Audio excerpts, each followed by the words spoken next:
Hello, this is Joe from Nerd in Korea. We are continuing our budget rat typal series or Kindred series, whatever. And we're talking about the discard strategy now. Our last video was on the token strategy, and our next video is going to be on the infect strategy. Anyway, when I say budget, I mean $2 or less by the TCG market value. One of these is actually above that for the market value, but I found several that were cheaper than the $2 mark, so I'm kind of cheating here, but I feel like not really.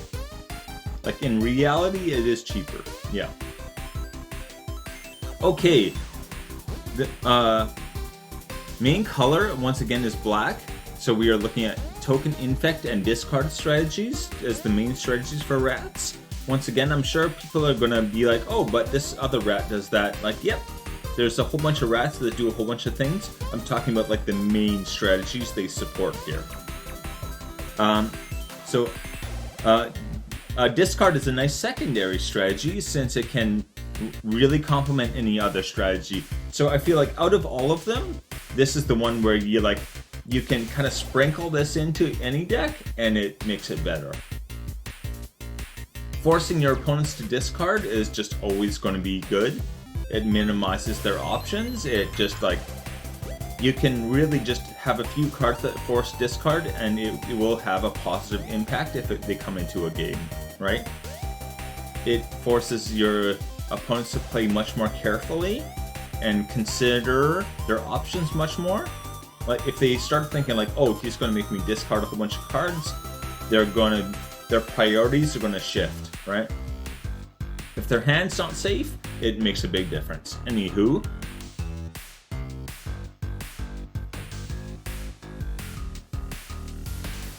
first up, I have a double one because they're almost the same card. We have Nizumi Informant at 14 cents and Burglar Rat at 9 cents. So these are both rats. They both cost 1 and a black. The only difference here is I think Nizumi Informant also has Rogue. The Rogue type is the main difference. Well, it has hands too. Maybe the extra 5 cents is for hands, I don't know. This only affects opponents and it forces them to discard, right? These do basically the same thing. ETB, your opponents discard, you do not. Again, flicker either of these and you're just like, you've got a discard engine right there. Which is a pretty scary phrase, discard engine. But anyway, alright.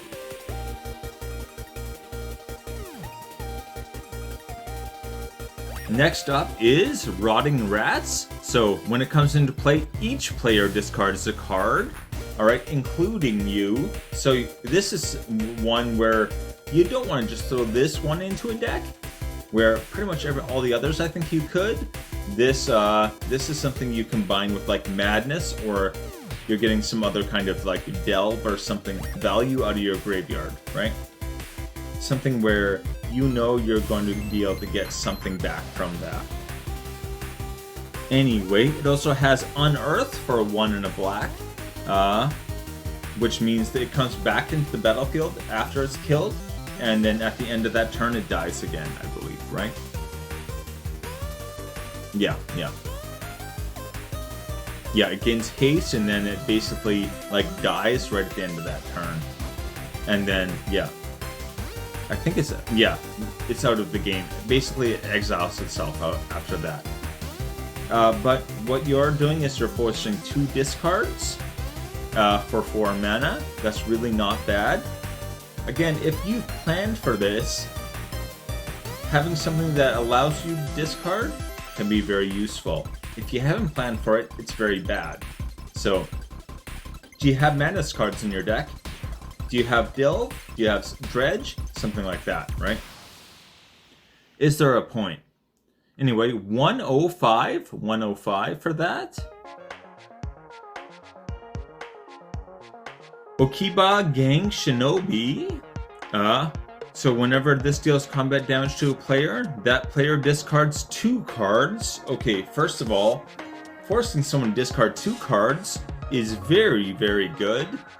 And it has ninjutsu, so when, again, you get to choose when you're doing this, right? If an attack is getting through, let's say you have a 1/1 token, which probably you're going to have lots of, or your Rad Rat has Menace, so they can't block it maybe. This allows you to just go, okay, and now it's this one attacking instead. Ninjutsu just like lets you put it straight in, and yeah, it's actually cheaper as well. That's, well, the casting cost is usually 3 and 2 black. This is 3 and 1 black, right? So it's 1 cheaper to cast when you, basically when you know you're getting the hit in, which is pretty crazy. The only real downside I can see there is that if you use this on a creature token just disappears, right? The token can't go back to your hand, it just disappears from the game. So you're basically exiling your own thing, but if you use a real card, right?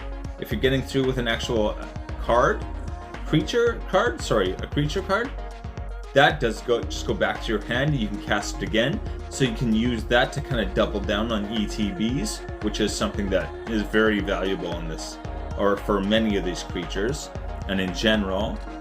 Anyway, that is only 38 cents. I feel like that's undervalued. I don't know.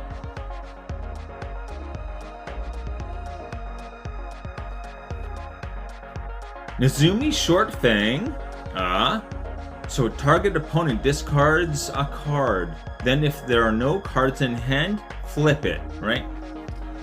And then when it's flipped, if they have fewer than 3 cards in their hand, they start taking damage at the beginning of their turn, right? Before they draw, they take damage. So if they have no cards, they take 3 damage. If they have 1 card, 2 damage. If they have 2 cards, 1 damage. So every card under 3 they have, they take 1 damage for.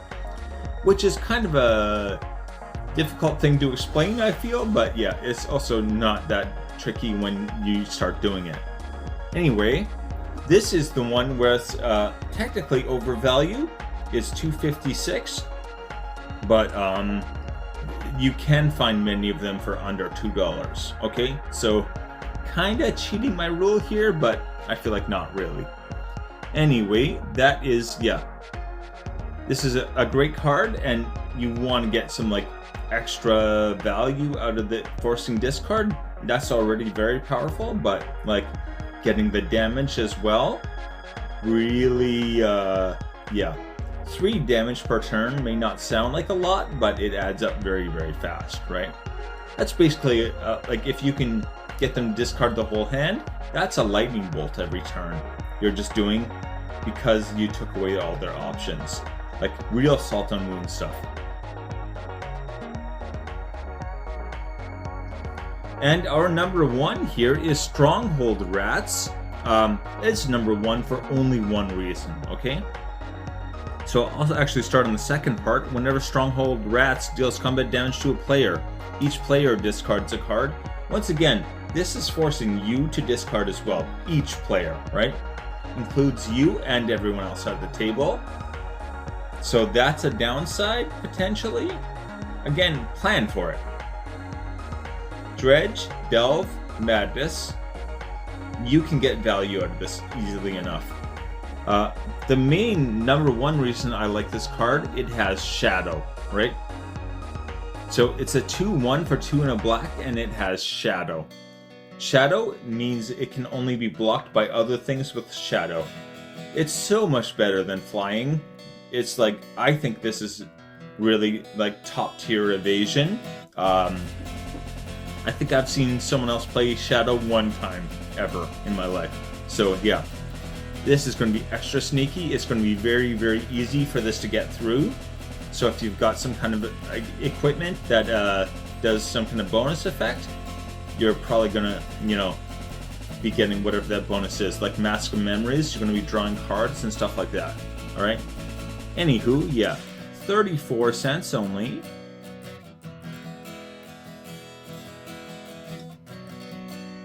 Oh yes, please hit like and subscribe. It's greatly appreciated. On to the list. Nezumi Informant is 14 cents. Burglar Rat is 9 cents. Again, Izumi Informant, I believe it's just having rogue creature type on there is the difference.